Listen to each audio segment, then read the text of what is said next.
Podium Podcast. Lo mejor está por escuchar.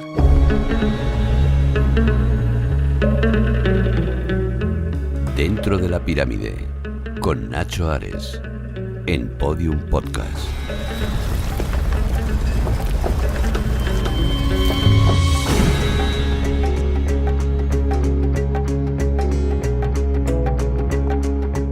Bienvenidos a Dentro de la Pirámide. Comenzamos un nuevo episodio aquí en Podium Podcast que nos traerá una vez más la colocación de un nuevo bloque en esa pirámide gigantesca que nos fascina del mundo de los antiguos faraones y que cada 2 semanas colocamos para intentar compartir con todos vosotros nuestra pasión por los misterios, el arte, la arqueología o en esta ocasión, como vamos a hablar, de la vida cotidiana en la época de los faraones.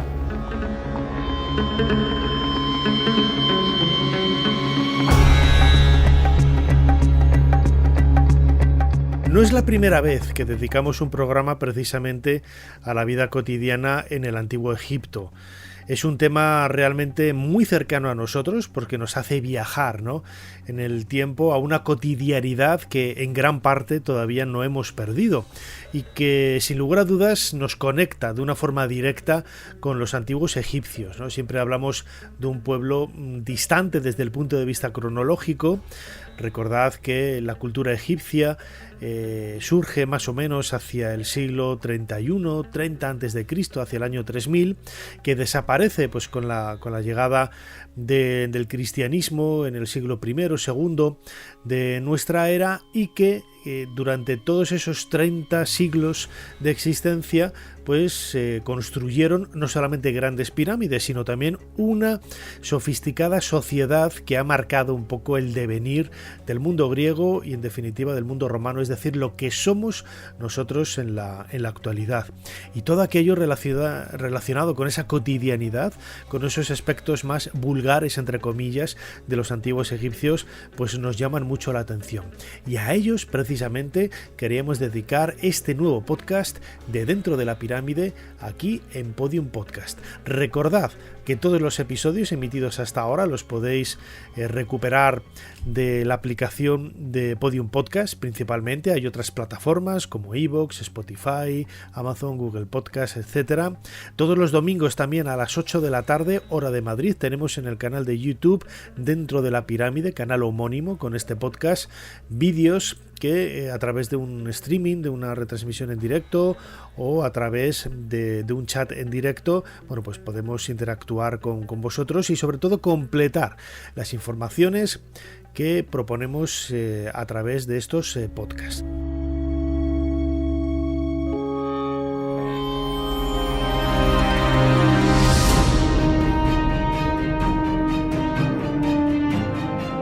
Dentro de la pirámide. Un viaje a los secretos del Egipto faraónico, con Nacho Ares, en Podium Podcast.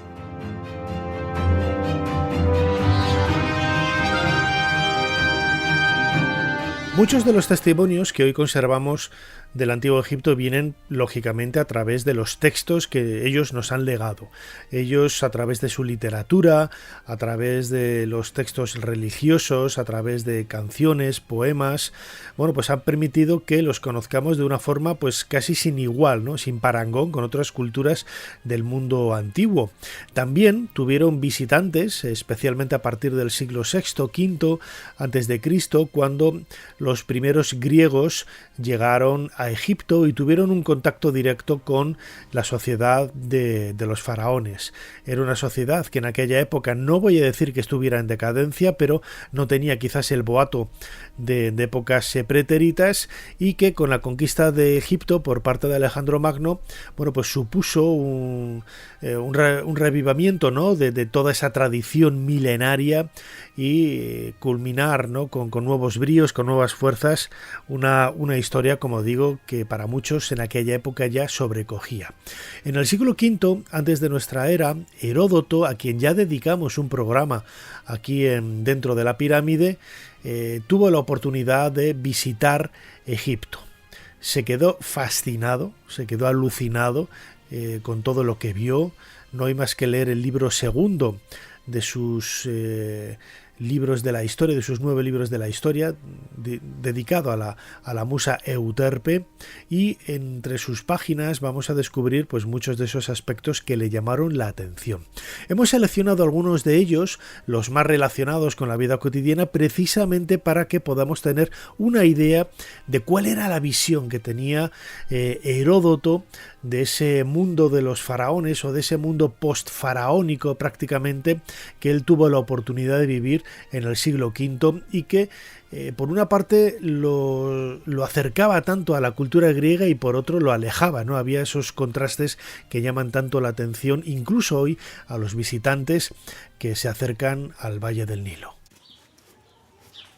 Voy a extenderme ahora en detalle sobre Egipto, porque comparado con cualquier otro país, tiene muchísimas maravillas y ofrece obras que superan toda la ponderación. Por esta razón hablaré de él con especial detenimiento. Los egipcios, en correspondencia con su singular clima y con su río, que presenta un carácter distinto al de los demás ríos, han adoptado en casi todo costumbres y leyes contrarias a las de los demás pueblos. Entre ellos son las mujeres las que van al mercado y hacen las compras, en tanto que los hombres se quedan en casa tejiendo. Y mientras que los demás pueblos tejen echando la trama hacia arriba, los egipcios lo hacen hacia abajo. Los hombres llevan los fardos sobre la cabeza, las mujeres sobre los hombros. Las mujeres orinan de pie, los hombres en cuclillas. Hacen sus necesidades en casa, pero comen fuera, en las calles, alegando al respecto que las necesidades poco decorosas, pero ineludibles, hay que hacerlas a solas y a la luz pública las que no lo son. Ninguna mujer ejerce el sacerdocio de dios o diosa alguno. Los hombres, en cambio, ejercen el de todos los dioses y diosas. Los hijos, si no quieren, no tienen ninguna obligación de mantener a sus padres, pero las hijas, aunque no quieran, tienen una obligación estricta. En los demás países, los sacerdotes de los dioses llevan el cabello largo. Sin embargo, en Egipto se lo afeitan. Entre el resto de los humanos, en caso de duelo, los más directamente afectados tienen por norma raparse la cabeza. En cambio, los egipcios, que de ordinario van afeitados cuando alguien muere, se dejan crecer el cabello y la barba. El resto de los hombres hace su vida aparte de los animales. Los egipcios cohabitan con ellos. Los demás viven de trigo y cebada. Entre los egipcios es muy criticado quien vive de estos cereales, pues hacen el pan de espelta, que algunos llaman escanda. Amasan la harina con los pies, la arcilla, en cambio, con las manos, y con ellas recogen el estiércol. Los demás pueblos, excepto cuantos lo han aprendido de los egipcios, dejan el pene como al nacer. Ellos se circuncidan. Los hombres llevan cada uno 2 vestidos, las mujeres uno solo. Los demás pueblos atan los garruchos y escotas de las velas al bordo, los egipcios a la amurada. Los griegos escriben sus letras y cuentan con guijarros moviendo la mano de izquierda a derecha. Los egipcios, en cambio, de derecha a izquierda. Y pese a que lo hacen así, ellos afirman que lo hacen hacia la derecha y los griegos hacia la izquierda. Por cierto, que utilizan 2 tipos de signos, unos que se llaman sagrados y otros populares.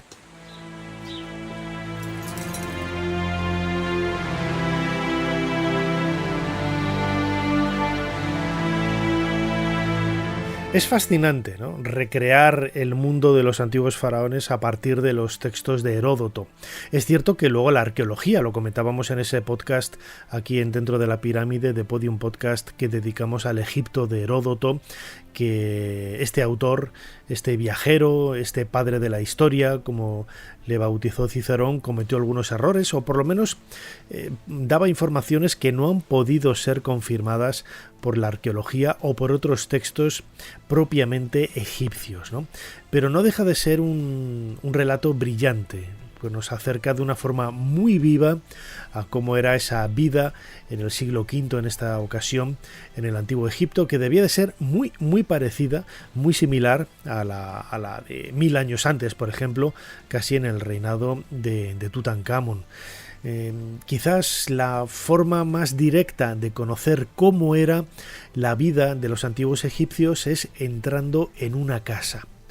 Las casas, al contrario de lo que pudiéramos pensar, eran mucho más pequeñas de lo que pudiéramos imaginar, ¿no? Hay que pensar que la mayor parte de la vida se hace fuera de la vivienda.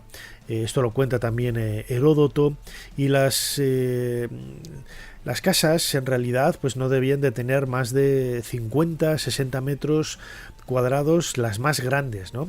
Los que hayáis conocido, por ejemplo, la aldea de Deir el Medina, en la orilla oeste de Luxor, en donde está la aldea de los artesanos, de los artistas que trabajaron en la construcción de las tumbas del Valle de los Reyes. Ahí podéis ver o recordar, ¿no?, el aspecto que tenían estas casas, colocadas a ambos lados de un eje principal de la calle, y son, insisto, casas pequeñas, ¿no?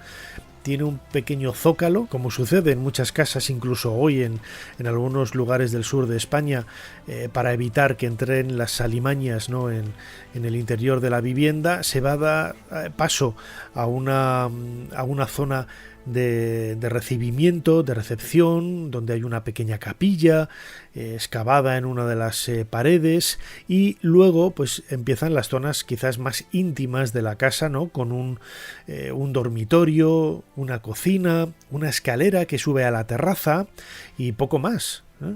En la terraza, en muchas ocasiones, los propios egipcios nos lo cuentan en sus textos, vivían y dormían allí en verano, en las épocas de más calor, ¿no?, la época estival. Vemos que es una casa muy pequeña, es una casa donde vivía no solamente el matrimonio, sino los hijos, la familia, porque, insisto, la mayor parte de las actividades, podríamos decir, sociales, se desarrollaban fuera de la casa. Y esto es lo que hace que la vivienda sea un lugar no de paso, tenía su importancia, lógicamente, si no, no estaría allí, por ejemplo, esa capilla en la primera habitación, que suele ser la habitación más espaciosa, en algunas de ellas incluso con una columna en el centro sustentando el techo de la habitación, y que la presencia de esa capilla y de esos elementos religiosos nos están hablando un poco también de la sacralidad que se quiere dar al lugar en donde habita la familia. La ventilación venía dada por una serie de ventanucos, una suerte de celosías colocadas en la parte superior de la pared. Algunas de ellas han llegado hasta nosotros, en el Museo del Cairo, por ejemplo. Estoy recordando ahora, en la planta baja hay un espacio en donde se conservan columnas de estas viviendas y estas celosías, estas ventanas, donde los barrotes hechos de adobe o de piedra tenían dibujos, ¿no?, que formaban incluso algunas divinidades. Y esto hacía que el ambiente en el interior tuviera la luz necesaria. Allí la luz, pues debido al sol, es muy fácil de conseguir, y también pues ese techo alto lo que permitía es que, bueno, pues no se acumulara tampoco el calor en demasía, y fuera incluso agradable estar en este lugar. Heródoto, por ejemplo, nos sigue hablando, ¿no?, de los egipcios, cómo era su trato diario, cómo se saludaban y cómo vestían, ¿eh? Esos trajes de lino que encontramos, por ejemplo, en las representaciones de las tumbas, esos plisados, linos de una calidad extraordinaria, casi transparente, ¿no?, que podemos ver en las representaciones de los hipogeos del Reino Nuevo en la orilla oeste de Luxor. Nos están hablando de una sociedad muy sofisticada. Lógicamente los ricos eran los que tenían acceso a estas ropas. La gente más pobre, los agricultores, tenían un simple faldellín con el cual, bueno, pues seguramente a modo de taparrabos era con lo que tiraban, ¿no?, durante prácticamente toda su vida para poder deambular por la calle y trabajar. Esto es lo que nos cuenta Heródoto sobre ese aspecto en el libro segundo de su historia, relacionado con el trato, ¿no?, entre personas en el antiguo Egipto y las ropas. Los egipcios coinciden también con los griegos, pero únicamente con los lacedemonios. En este otro punto, entre ellos, los jóvenes, cuando se topan con personas de más edad, se apartan y les ceden el paso, y a su llegada se levantan de sus asientos. Sin embargo, en este otro punto no coinciden con ningún pueblo griego. En las calles, en lugar de dirigirse en mutuos saludos, hacen una reverencia bajando la mano hasta la rodilla. Van vestidos con unas túnicas de lino, orladas con franjas alrededor de las piernas, a las que llaman karasiris, y sobre ellas llevan a modo de charpe mantos de lana blanca. Sin embargo, no introducen ropas de lana en los santuarios ni entierran a nadie con ellas, pues supone una irreverencia. En esto coinciden con los ritos que se llaman órficos y báquicos, que son de origen egipcio, y con los pitagóricos, pues a quien participa de estos cultos mistéricos tampoco le está permitido, por un sagrado respeto, ser enterrado con vestidos de lana, y a este respecto se cuenta una historia sagrada.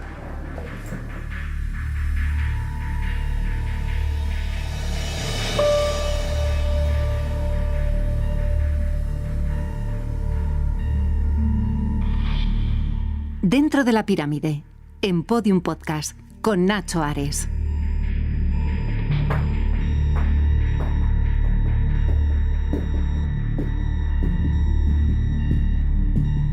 Una de las mejores maneras que se tiene para conocer una cultura, la idiosincrasia de una cultura, es a través de sus alimentos, a través de su comida.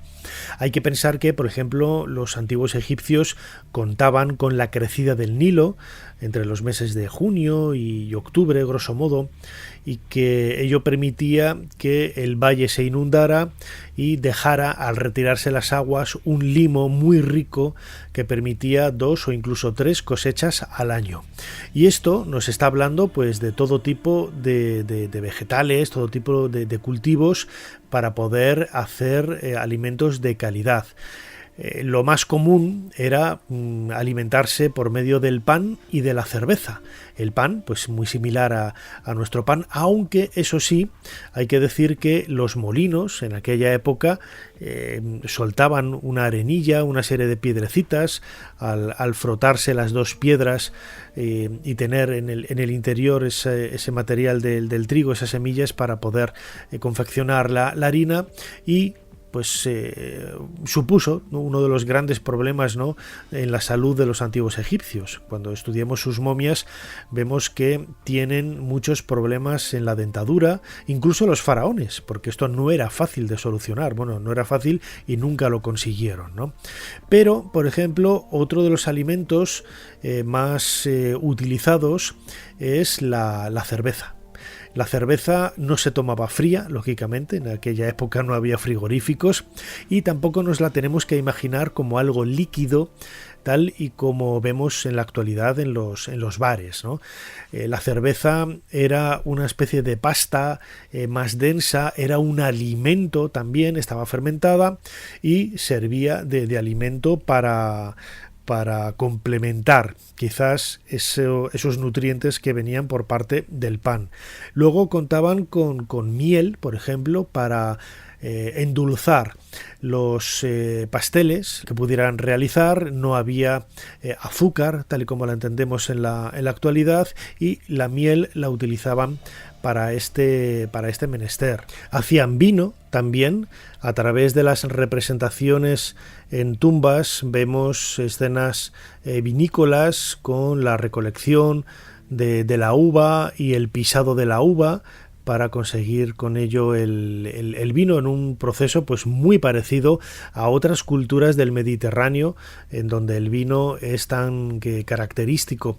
En las propias tumbas no solamente vamos a encontrar estas escenas de la vida cotidiana, en donde descubrimos la confección de alimentos, la recolección, por ejemplo, de los trigales, el empleo de hoces, el aventar, ¿no?, el trigo para separar el grano de la paja, pues con procesos exactamente iguales a los que se han utilizado, por ejemplo, en Castilla y León, que yo soy de allí, yo nací en León hasta hace prácticamente muy pocas décadas, ¿no?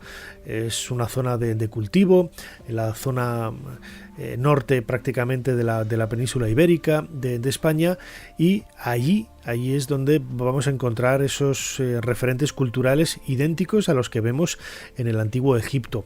Pero las representaciones en las tumbas, cuando vemos esas mesas de ofrendas que se dejaban al difunto para que su espíritu pudiera ser alimentado durante toda la eternidad, vemos en realidad los tipos de alimento que eran más comunes. Vemos estos panes que antes mencionaba, no he comentado, ¿no?, la forma que tenían, eran casi como magdalenas gigantes, no tenían esa forma de barra alargada que hoy es más común, o redonda, ¿no?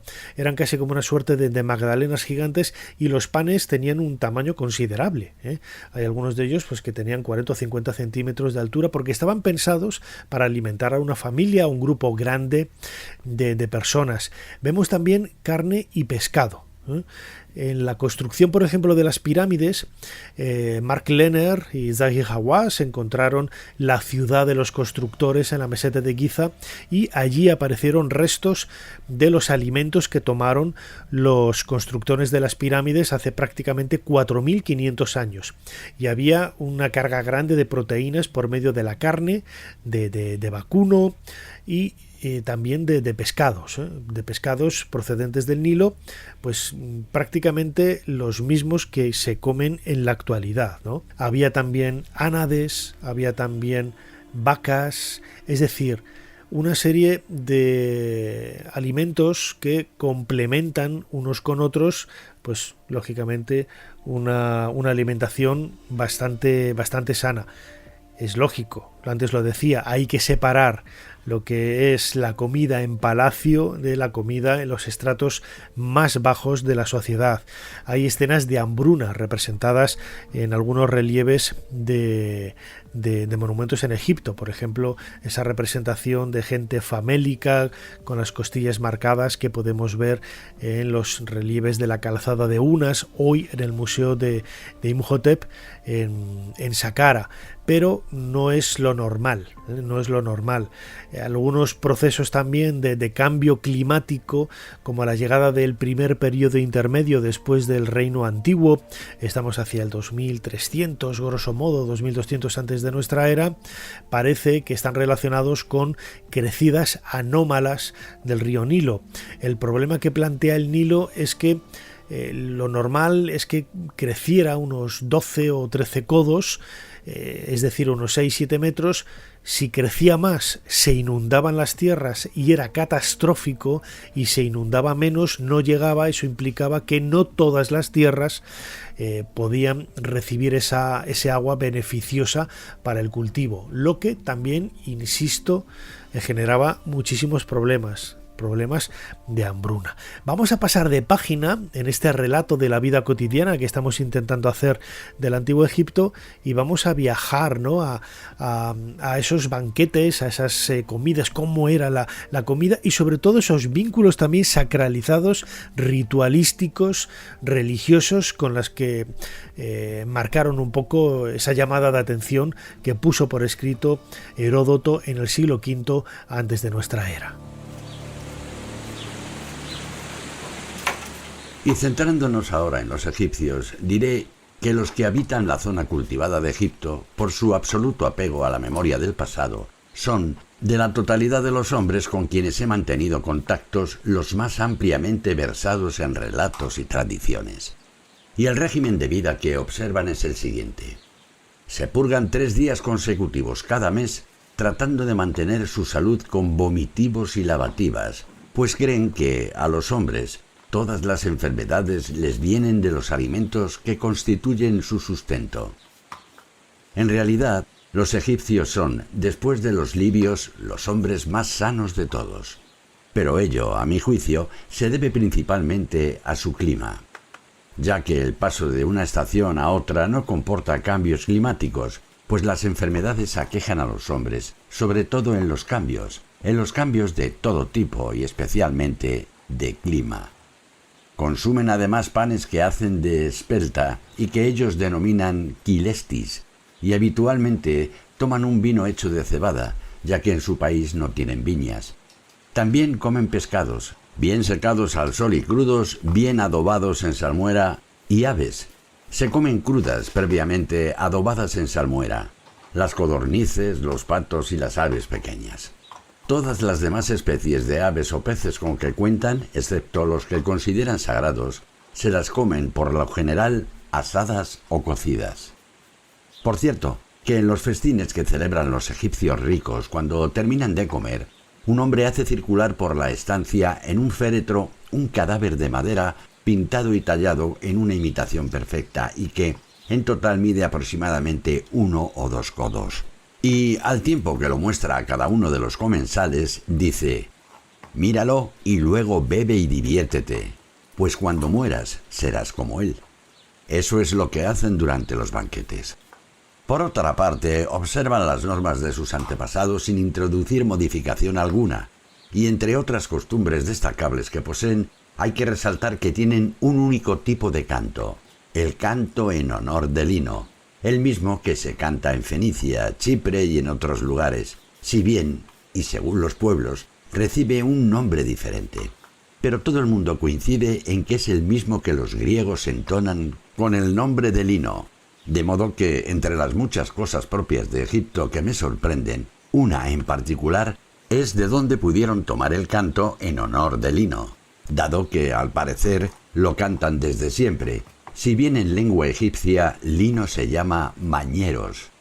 Algunos egipcios me dijeron que este personaje fue el hijo unigénito del primer rey de Egipto que, a su prematura muerte, fue honrado por los egipcios con esos fúnebres lamentos, y agregaron que esta ha sido su primera y única forma de canto.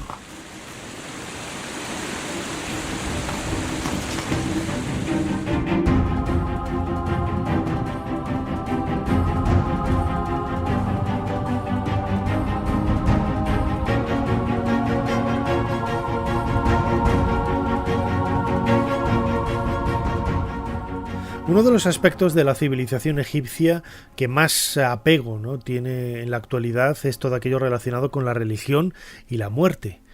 Lo hemos comentado en otras ocasiones aquí en Dentro de la Pirámide, el hecho de que nosotros creamos que los egipcios estaban obsesionados con la muerte es una distorsión en realidad de ese legado arqueológico que ha llegado a nosotros a través de las tumbas.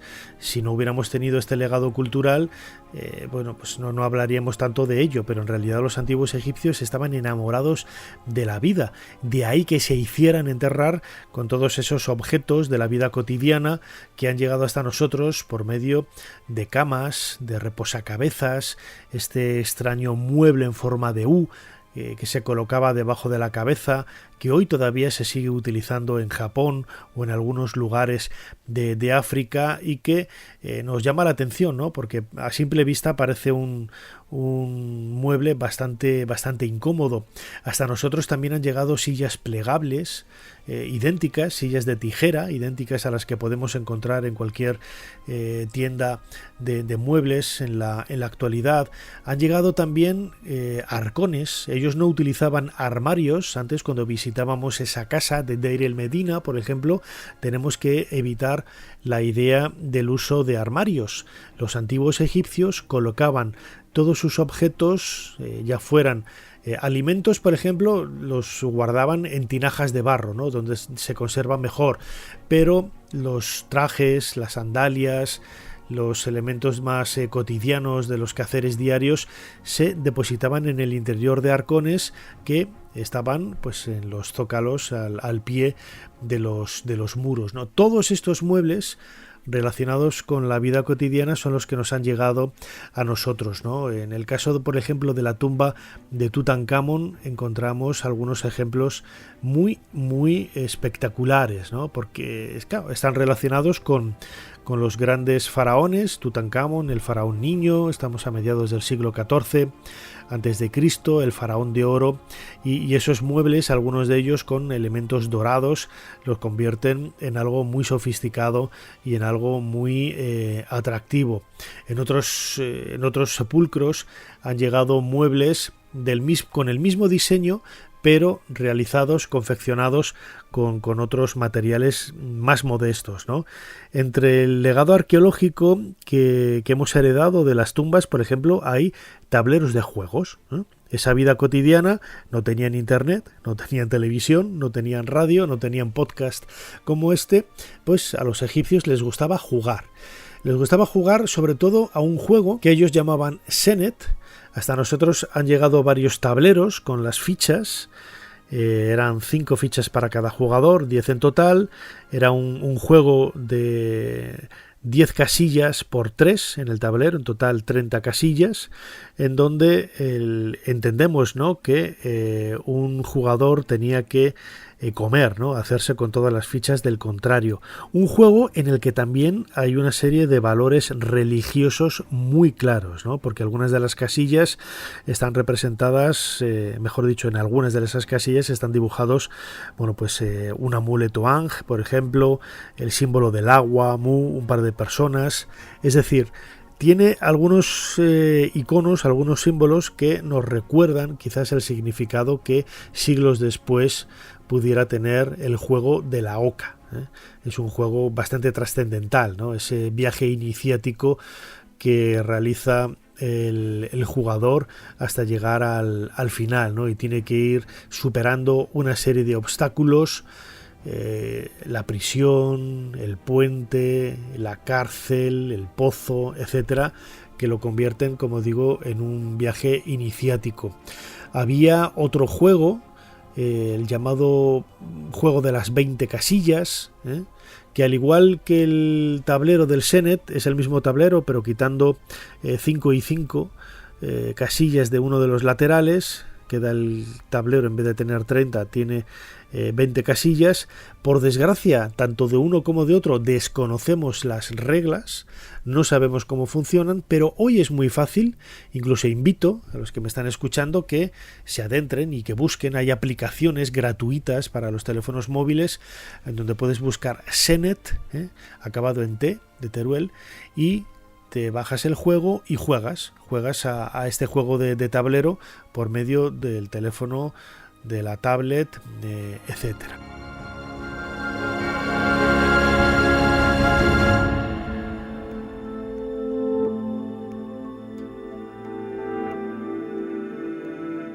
Dentro de la pirámide, con Nacho Ares, Podium Podcast.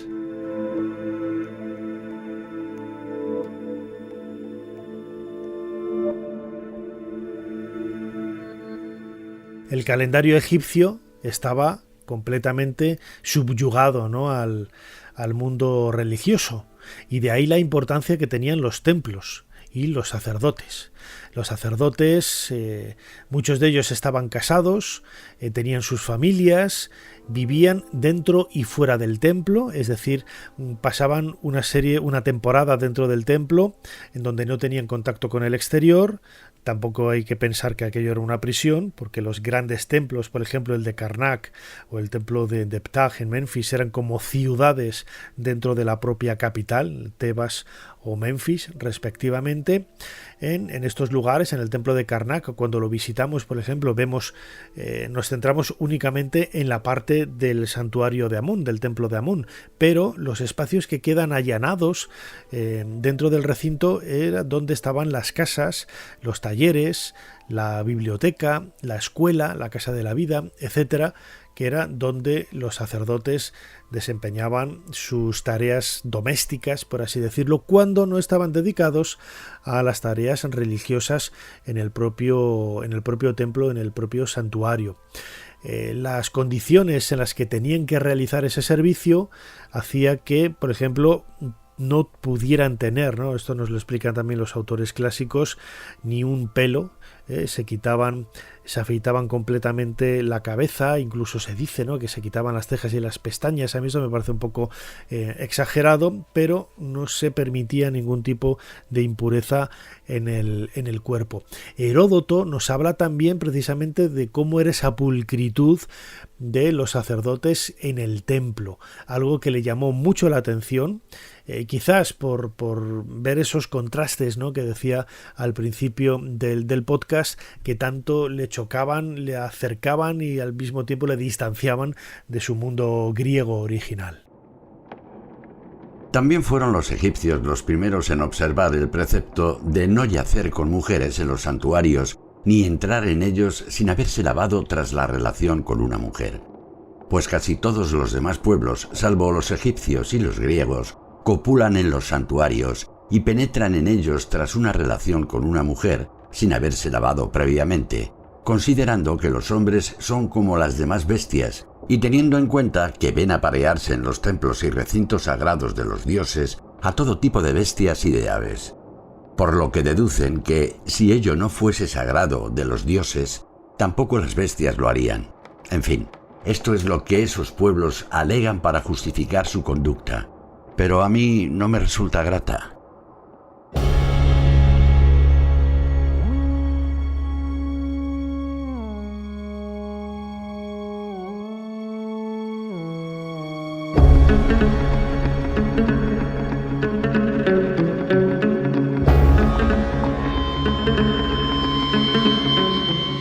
Podríamos hablar horas y horas de la vida cotidiana de los antiguos egipcios. El cine, la verdad es que ha distorsionado mucho, ¿no?, esa realidad, viendo películas como Los 10 Mandamientos de la década de los 50 o Tierra de Faraones o Sinué el egipcio. Es cierto que hay algunos aspectos que están muy bien recreados, pero hay otros que se alejan totalmente de la realidad. Yo siempre recomiendo que cuando alguien quiera conocer detalles interesantes de la vida cotidiana del antiguo Egipto, primero eche mano de muchos de los libros que se publicaron en la década de los años 90, ¿no? En aquellos momentos se puso de moda hablar de la vida cotidiana de muchas culturas y de muchas épocas de la historia, y aparecieron libros fantásticos dedicados a la vida cotidiana. Por ejemplo, se reeditó el de Pierre Montet, de la vida cotidiana en la época de Ramsés II, la vida cotidiana en Egipto, de Francesco Cimino, la vida cotidiana también de los egipcios, de Sergio Donadoni. Es decir, hay un montón de referencias que completan un poco una fuente que muchos pasan por encima o quizás no le prestan la atención necesaria, y es que son los libros infantiles. Los libros de niños tienen infinidad de detalles de la vida cotidiana, reconstrucciones de casas, reconstrucciones de templos, de objetos de la vida diaria, explicaciones muy asequibles que son absolutamente didácticos para poder conocer el mundo de los antiguos faraones. Yo soy fan, en mi biblioteca tengo una sección de libros infantiles, de libros para niños del antiguo Egipto, y es una de las que más me gusta porque hay verdaderas joyas, son libros brillantes, ¿no? Y yo creo que con eso se puede complementar muy bien todo este discurso que hemos compartido con vosotros en estos minutos aquí en Podium Podcast, dentro de la pirámide, y es el momento ya de colocar ese bloque para cerrar nuestra pirámide y despedirnos de vosotros.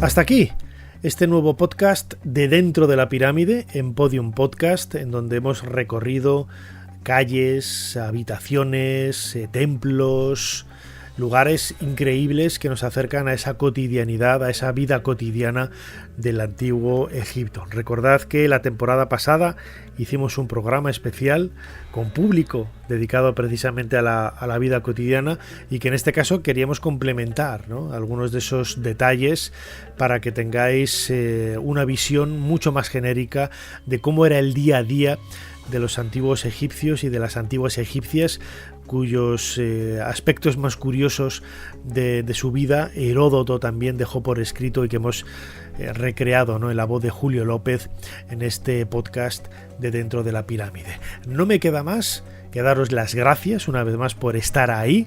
Nos seguimos escuchando y viendo también en el canal de YouTube. Recordad, Dentro de la Pirámide, todos los domingos a las 8 de la tarde, hora de Madrid. Nos escuchamos aquí pronto, Dentro de la Pirámide, dentro de poco. Hasta pronto.